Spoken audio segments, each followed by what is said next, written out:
नवाज शरीफ साहब 21 अक्टूबर को वतन वापस आ रहे हैं। मैं उनका छोटा सा, आप लोग जानते हो उनको कि वो कौन है, लेकिन मैं अपनी तरफ से एक इंट्रोडक्शन छोटा सा कराना चाहती हूँ। नवाज शरीफ साहब वो शख्स है, अगर उनका मैं 3 लाइनों में तारुफ कराऊं तो वो क्या है कि नवाज शरीफ वो शख्स है, 25 करोड़ आवाम में वाहिद शख्स है जिसको अल्लाह ताला ने कितनी बार प्राइम मिनिस्टर बनाया, लेकिन एक बार 2.5 साल, एक बार 3 साल और एक बार 4 साल में उनको ऑफिस से बाहर कर दिया गया। कभी किसी बहाने से, कभी इकामा के बहाने से, कभी किसी बहाने से। लेकिन उन आधे अधूरे 9 सालों में सब कुछ आप कंबाइन करो, उनके 3 अदवार 9 साल बनते हैं। उन 9 सालों में नवाज शरीफ ने पाकिस्तान की इतनी खिदमत कर दी, कराची से खैबर तक, KPK में, गिलगित बल्तिस्तान में, आजाद जम्मू कश्मीर में, सिंध में, बलोचिस्तान में, पंजाब में। और ये बात मैं आजिज़ी के साथ और फख्र के साथ कहती हूँ कि अल्लाह ताला के फजल व करम से नवाज शरीफ के मंसूबे, उसकी खिदमत अगर पाकिस्तान की 76 साल की तारीख से निकाल दो तो खंडरात के अलावा कुछ नहीं। और वो ऐसी खातून थी जिसने कभी कोई सियासी काम नहीं किया था, वो अपने हस्बैंड के शैडोज में रही थी, लेकिन जब वो सड़क पे आई तो लगा कि वो कोई 30 साल से इसकी ट्रेनिंग हासिल कर रही है।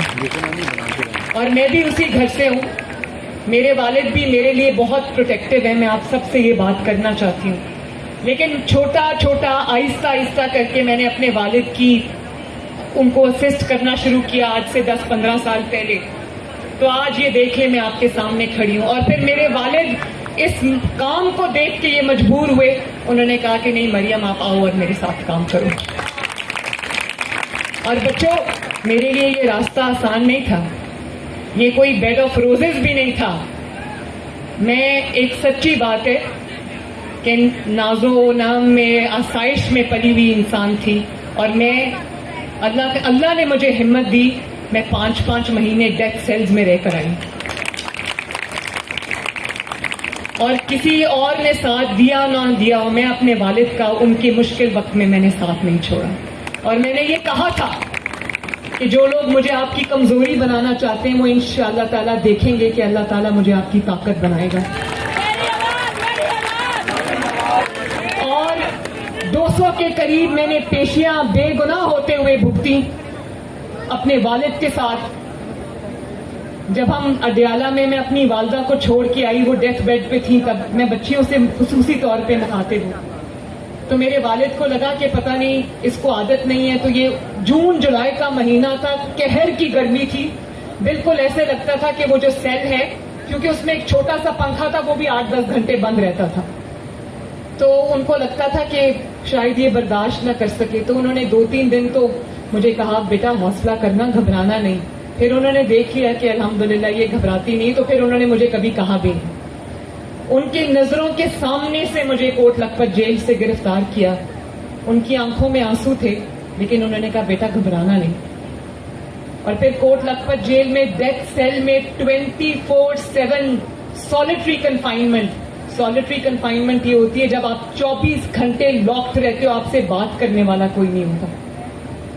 और मेरे बच्चे थे, मैं उनको छोड़ के वहां अपने मुल्क की खातिर, अपने बाप की खातिर, अपनी पार्टी की खातिर मैंने हौसले से बर्दाश्त किया। तो ये मैं आप सबको सिर्फ इसलिए बता रही हूँ, आपसे मैं मिलती रहूंगी क्योंकि आप मेरी टीम हो माशाल्लाह। लेकिन मैं आपको ये कहना चाहती हूँ कि अल्लाह ताला जब आपको आजमाइशों से गुजारता है तो वो उसकी कोई वजह होती है हमेशा।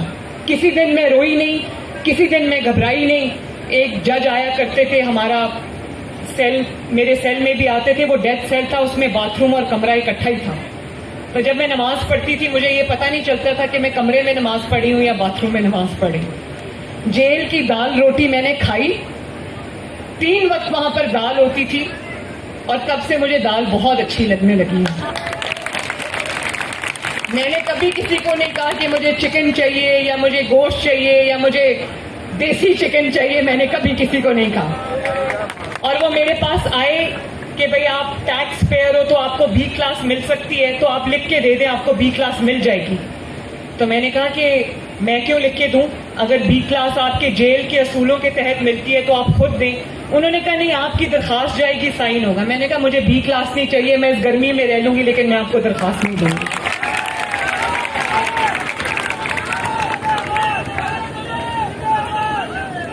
تو بچوں میں آپ سب کو شاباش ایک دفعہ پھر دینا چاہتی ہوں. ویری گڈ, تھمز اپ. اور میں اپنے بچوں سے یہ بھی کہنا چاہتی ہوں اور آپ سب سے کہ مسلم لیگ نون پاکستان بنانے والی جماعت ہے, جس نے پاکستان کی بنیاد رکھی, جس نے پاکستان بنایا. قائد اعظم محمد علی جناح ہمارے لیڈر تھے, ہمارے لیڈر ہیں اور ہمارے لیڈر رہیں گے انشاءاللہ. لیکن آپ پاکستان بنانے والی جماعت کے وارث ہیں. اندازہ ہے ایم ایس ایف کیا ہے؟ ایم ایس ایف باقی جماعتوں کی طرح نہیں ہے کہ گھیراؤ, جلاؤ, حملہ کر دو, گالی نکالو, چور ڈاکو کی آوازیں لگاؤ. یہ ایم ایس ایف وہ ایم ایس ایف نہیں ہے. میں یہ چاہتی ہوں کہ میری یہ ایم ایس ایف جو ہے اتنی اتحاد اور تنظیم سے آگے بڑھے. اور آپ لوگ جو ہے یہ جو آج میرے سامنے بیٹھے ہوئے, ایم ایس ایف ایک نرسری کا نام ہے. آج ایم ایس ایف میں جو آج سے 20-25 سال پہلے ایم ایس ایف کے لیڈرز تھے, مسلم لیگ نون میں آج وہ فیڈرل منسٹرز رہ کر آئے ماشاءاللہ. تو یہ میں آپ کو بتاؤں کہ میں اپنے فیڈرل منسٹرز, اپنے M N As, M P As, خواتین اور حضرات ان چہروں میں دیکھتی ہوں انشاءاللہ. اور میں یہ بھی چاہتی ہوں کہ آپ کو یہ پتا چلے کہ آپ کی سلیکشن 100% میرٹ پہ ہوئی ہے. میں نے کسی ایم این اے کی بات نہیں سنی, میرے لیے بہت محترم ہے. میں نے کسی ایم پی اے کی بات نہیں سنی.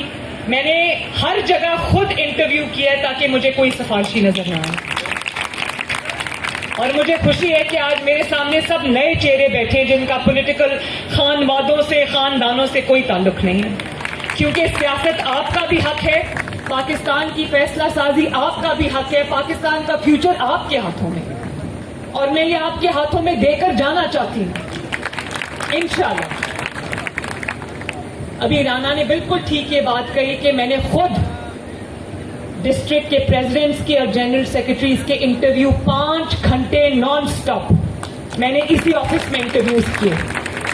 ایک بچے کا انٹرویو میں نے خود کیا, اس کے نوٹس میں نے خود لیے, اور 100% میرٹ پہ آپ کی اپوائنٹمنٹ ہوئی ہے ماشاءاللہ. تو میں سمجھتی ہوں کہ جماعت کے لیے یہ ایک بہت بہت آج خوشی کا دن ہے کہ جماعت میں ایک ایسے سیڈز ہم نے پلانٹ کر دیے ہیں جو جلدی جلدی پھلدار درخت بن جائیں گے انشاءاللہ تعالی.